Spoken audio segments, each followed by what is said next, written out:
जी, बताइए, आपने प्लॉट कहाँ लिया था? हमने चौबेपुर साइड में लिया था।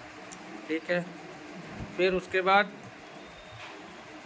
में हमने जब ये सुनने में आया कि रजिस्ट्री हो रही है, तो इकबाल से मेरी मुलाकात हुई। तो इकबाल से हमने कहा चौबेपुर साइड के लिए, तो इकबाल ने हमसे पैसे से के लिए भी कहा। तो मेरे पास उस समय कुछ पैसे का कम पड़ा था, इंतजाम नहीं था, हाँ, तो मुझे 15 से 20 दिन लग गया। ठीक है। जब हम इकबाल से मिले, हमने बात किया, तो इकबाल हमसे कहने लगे कि अब उधर प्लॉट नहीं बचे हैं, हाँ, अब सरसौल वाली साइड में प्लॉट बचे हैं।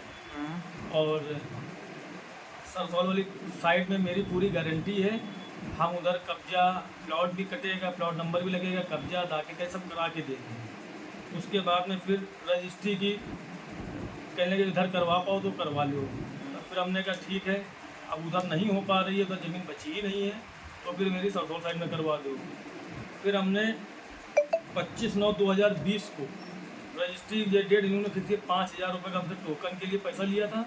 उसके बाद में मेरा टोटल अमाउंट इनसे तय हुआ था, हमसे करीब था 3,05,000 रुपये, जिसमें कि 1,05,000 हमने पूरा पैसा हमने चेक से देने के लिए कहा था। कहने लगे नहीं, चेक से पूरा पैसा नहीं होगा। फिर उन्होंने ही कहा कि 1,25,000 की चेक दो, बाकी का पैसा कैश। ठीक है, तो जिसमें कि 1,25,000 का हमने चेक दिया है और 1,80,000 रुपये हमने कैश दिया है। ठीक है।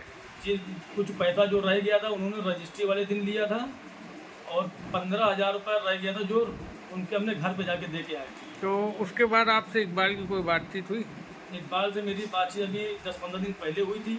हाँ, हमने इकबाल से कहा था, हमने इकबाल भाई आपने हमको कुछ बताया नहीं, इतना सब कुछ कंपनी की तरफ से मैसेज आ रहे हैं या वॉइस नोट आ रही है कि हमको कुछ बताया नहीं।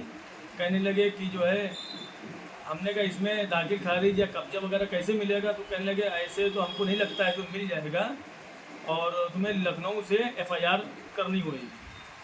और जब एफआईआर करें, हमको तो यही सही तरीका लग रहा है, हमको नहीं लगता ऐसा कि वो राशिद नसीम बिना एफआईआर करे दे दें। तो हमको जो है एक वकील साहब को बता भी रहे थे, तो हमने फिर जो है कहा कि वहाँ से एफआईआर करेंगे फिर परेशान होंगे हम। तो कहने हमको तो ऐसे यही ठीक लग रहा है। हम्म, और उसके बाद में फिर जो है मेरी अभी तक कोई बात नहीं हुई, 15 दिन पहले मेरी बात हुई।